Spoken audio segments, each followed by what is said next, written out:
안녕하세요. 톱스타 박정현 반장입니다. 오늘부터 방수 대장정을 시작해 볼 건데요. 대장정이라는 말이 딱 어울릴 것 같아요. 이번 현장은 누수가 정말 심각한 현장이에요. 본격적으로 철거하기 전부터 곳곳에서 누수의 정황이 포착이 되기 시작했습니다. 근데 문제는 누수의 원인이 한두 가지가 아니라는 거예요. 굉장히 총체적으로 누수의 원인들이 좀 나타났고 이걸 해결하기도 그렇게 쉽지만은 않은 상황이에요. 원인은 크게 5가지 정도로 분석을 했는데요. 이 슬레이트를 고정하기 위해서 박아놓은 이 못 주변에 밀봉이 불량해서 물이 많이 침투했던 걸로 파악이 되고요. 슬레이트 시공 불량으로 틈새가 조금씩 생겨 있는 것 같아요. 이 슬레이트를 좀 넉넉하게 덮어줬으면 좋았을 텐데 한 칸씩만 덮어놔서 역시나 이 부분도 밀봉이 불량하다고 판단이 됐습니다. 기존 방수막이 들떠서 방수층이 파괴된 것도 기본적으로 있고요. 줄눈 역시 방수가 미흡해서 어떤 식으로든 누수 피해가 생길 수 있는 상황이라고 판단했고요. 건물 곳곳에 균열이 많이 있기 때문에 충분히 물이 침투해서 누수가 생길 수 있는 상황이라고 보여집니다. 제가 지금 5가지 진단을 찾아냈는데요. 의사 선생님이 중요한 이유가 원인을 분석하고 진단을 내리는 게 중요하잖아요. 저는 어떻게 보면 5가지 원인을 발견했기 때문에 이걸 해결하는 건 사실 그렇게 어렵지 않다고 생각합니다. 하지만 이렇게 정확한 진단을 내리기 위해서는 반드시 지켜줘야 될 부분들이 있는데요. 바로 누수 현상을 기록하는 거예요. 원인을 찾고 진단을 하는 거는 하루아침에 될 일이 아닙니다. 철거를 하고 난 후를 비롯해서 비가 올 때까지 또 기다리는 시간도 필요하거든요. 이런 과정에서 누수의 흔적들을 분명하고 정확하게 기록을 해놔야 돼요. 철거하기 전에 일단 누수 흔적은 반드시 나타나게 되어 있는데요. 벽 쪽에 곰팡이가 생겼는데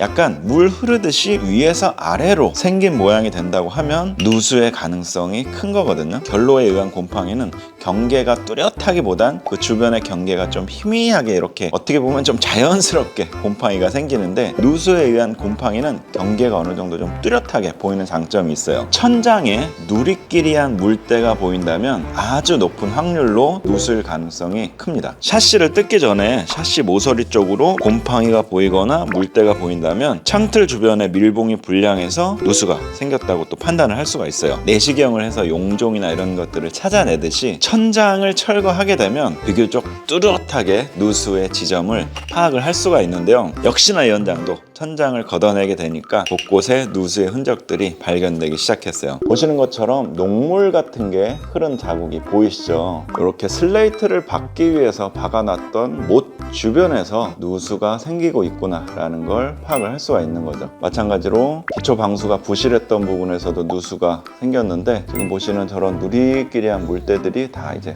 누수의 흔적이에요. 지금 이 지점에서 누수가 생긴다는 건 천장과 벽 연결 지점 어딘가에서 좀 물이 새고 있구나 라는 걸 짐작을 할 수가 있죠. 이렇게 철거 전과 철거 후에 나오는 이런 증상들을 사진이나 동영상으로 꼼꼼하게 잘 찍어서 기록을 해 놓으셔야 하고요. 이렇게 철거까지 해놓은 상태에서 비가 온다. 누수의 확신으로 바뀌는 겁니다. 비가 오게 되면 확실하게 그 지점을 찾을 수가 있어요. 운이 좋게도 이번 현장에 철거를 하고 난 후에 비가 한번 많이 왔는데요. 예상했던 지점과 정확히 일치하게 누수가 발생을 하기 시작했어요. 사실 여기까지 파악을 하고 진단을 했으면 거의 100%라고 해도 무방한데요. 최종적으로 이 진단서를 작성하기 전에는 정말 엄청난 확신이 있어야 되잖아요. 지붕으로 올라와 보시면 이 진단서를 작성해도 될 만큼 확신이 생깁니다. 첫 번째, 슬레이트를 고정하기 위해서 박아놨던 못 주변에 누수 정황이 포착이 됐잖아요. 그 부분을 한번 살펴볼게요. 이게 지금 슬레이트를 고정하기 위해서 박아놓은 못인데요. 원래는 못 주변에 고무 같은 실링제가 밑에 있어가지고 못을 박으면 실링제가 눌려서 밀봉이 되는 그런 형태로 되어 있는 건데 오래되다 보니까 그 고무 같은 것들이 다 삭아서 없어진 상태예요. 여기도 보시면 요 밑에 희끄무리한 게 이제 원래 그 고무 같은 실링제인데 다 삭아서 없어지고 못이 벌써 이렇게 손으로 이렇게 뽑히네요.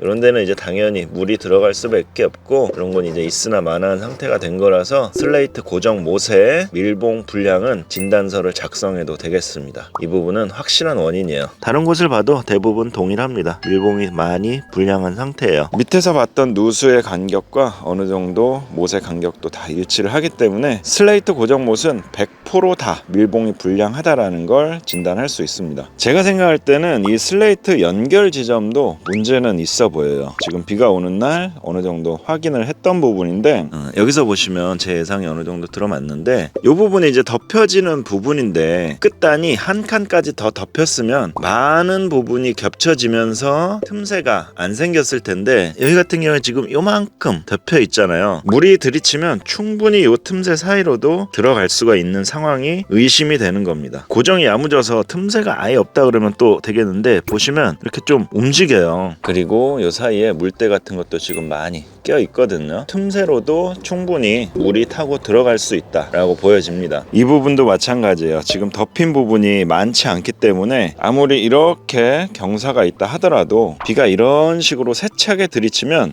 이 틈새 사이로도 충분히 비가 침투할 수 있는 상황이에요. 벽돌로 지은 집들은 참 이게 고질병인데요. 벽돌 사이사이에 들어가는 저 줄눈 사이로도 은근히 누수가 많이 생기거든요. 이 벽돌과 벽돌 사이 이 줄눈 보이시죠? 이 사이로도 비둘이 침투하면 타고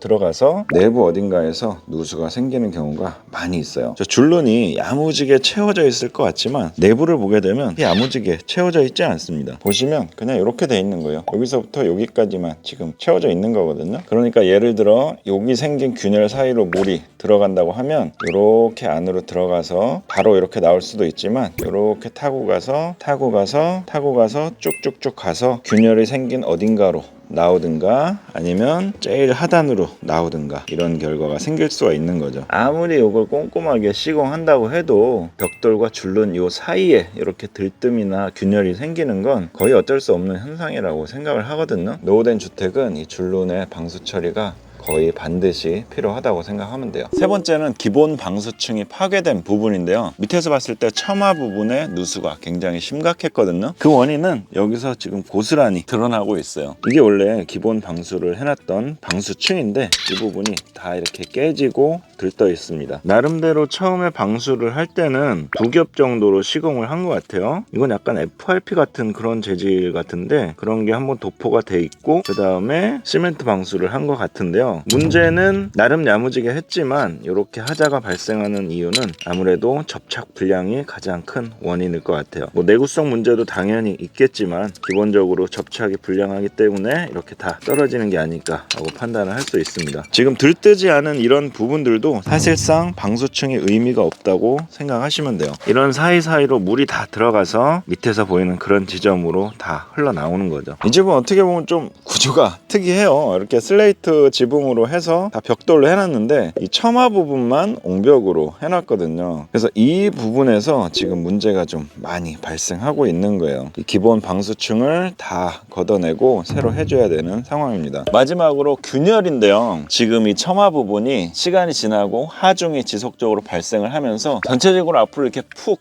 꺼지는 거죠. 그래서 이렇게 갈라진 부분들이 생기고 계속 균열이 발생하는 건데 이런 부분뿐만 아니고 지금 이 담과 바닥 사이 이 경계 부분에도 지금 크랙이 쭉 가 있습니다. 지금 이게 먼지가 쌓여 있어서 크랙이 육안으로 안 보이는데 지금 이 부분이거든요. 세척을 하기 전에도 저 부분에서 물때가 나온 게 보이면서 균열이 가 있구나 라는 걸 대번에 확인할 수 있었어요. 이런 것도 마찬가지입니다. 여기 빗물이 침투하면 이 속으로 쑥 타고 들어서 바닥으로 스며들면서 안쪽으로 쭉 나올 수 있는 거죠. 실제로 시공을 하면서 또 새로운 원인이 발견될 수도 있고 생각지도 못했던 그런 문제가 또 발생할 수 있겠지만 지금 발견한 이 5가지 진단을 놓고 봤을 땐 거의 확실시 되고요. 원인을 찾고 나니까 해결할 수 있는 방법도 쏙쏙 떠올라요. 그리고 그렇게 어렵지 않겠다는 자신감도 좀 생겼거든요. 5가지 증상을 어떻게 해결할지 빨리 한번 소개를 해드리자면 일단 슬레이트 못 주변에는 시럽 하이드로스탑으로 꼼꼼하게 밀봉을 해줄 겁니다. 슬레이트 시공 불량으로 생긴 틈 사이에도 시럽 하이드로스탑으로 시공을 해줄 거예요. 시럽은 내구성이 굉장히 강하고 탄성도 강하고 5mm 틈새까지 커버를 해주기 때문에 밀봉이나 틈새를 커버하기에는 거의 최적화되었다고 할 수 있거든요. 이미 많은 분들이 사용을 하시고 좋은 후기들을 후기를 다 남겨주셔가지고 제품도 거의 검증이 끝난 상태고요. 기본 방수층은 몰탈로 물 기울기를 한번 맞춰줄 거고요. 처진 부분이 많아서 여러 번 작업을 했습니다. 이렇게 바탕면을 잡고 나서는 우레탄 방수처럼 하도, 중도, 상도 이렇게 나눠서 하는 방수가 아니라 한 번에 발라서 끝내는 탄성 코트를 해볼 겁니다. 하도, 중도, 상도가 생략됐다는 뜻이지 한 번만 발라서 된다는 뜻은 아니에요. 한 번 바르고 다음날 한 번 또 바르고 또 바르고 여러 번 발라줘야만 되는 그런 탄성 코트이고요. 이 슬레이트에도 같이 발라줄 거예요. 균열은 크게 큰 균열, 작은 균열 이렇게 나눠서 접근을 해보려고 하는데요. 큰 균열, 작은 균열의 기준은 5mm입니다. 5mm 이하가 되면 시럽 하이드로스탑으로 커버를 할 수가 있기 때문에 5mm를 기준으로 잡았고요. 5mm 이상 되는 틈새는 접착력도 강하고 방수 기능도 있고 가워 시멘트로 먼저 채워준 다음에 그 다음에 시럽 하이드로스탑을 발라줄 건데요. 작은 균열 같은 경우에는 가워 시멘트를 채울 수가 없기 때문에 시럽 하이드로스탑으로 그냥 발라줘도 되지만 이 틈새가 나중에는 점점 더 벌어지고 넓어질 거잖아요. 틈새를 짱짱하고 끈적끈적하게 잡아줄 수 있는 그런 본드 역할이 필요할 것 같아가지고 방수 본드라는 제품으로 균열 사이에 방수 본드를 침투시켜서 균열 사이를 야무지게 채워주고 접착력까지 생길 수 있도록 해줄 거예요. 큰 균열에도 마찬가지로 가워 시멘트가 채우고 들어가도 기존 균열 사이에 또 균열이 생길 수가 있기 때문에 그 부분도 방수 본드를 침투시켜가지고 접착력을 강화시켜 줄 겁니다. 균열은 이런 식으로 처리를 해볼 예정이고요. 벽돌 사이의 줄루는 방수 크림을 사용해 볼 거예요. 투명한 크림 형태로 되어 있기 때문에 기존 벽돌이나 줄눈 색상에 영향을 미치지 않으면서 방수 코팅막을 형성해 줄 수 있고요. 그 위에 페인트도 가능하기 때문에 이것만큼 적절한 제품이 없다라고 생각을 했고요. 시공도 굉장히 간편하기 때문에 방수 크림을 선택했습니다. 물론 벽돌 사이의 균열도 한 번 더 전처리를 해줄 거예요. 말 그대로 방수 대장정이 될 것 같습니다. 시간도 일주일 이상 걸릴 것 같고 한 번에 막 뚜닥딱 되는 게 아니고 꼼꼼하게 하나하나 세심하게 해야 되기 때문에 내부의 다른 작업들과 좀 병행하면서 시간 투자를 지속적으로 하면서 방수를 좀 잡아 나가야 될 것 같아요. 어찌했든 저찌했든 가장 중요한 건 방수 작업을 할 곳에 깨끗하게 세척을 해주는 거예요. 세척이 가장 중요하거든요. 다음 시간에 세척하는 영상으로 또 찾아뵙도록 하겠습니다. 감사합니다.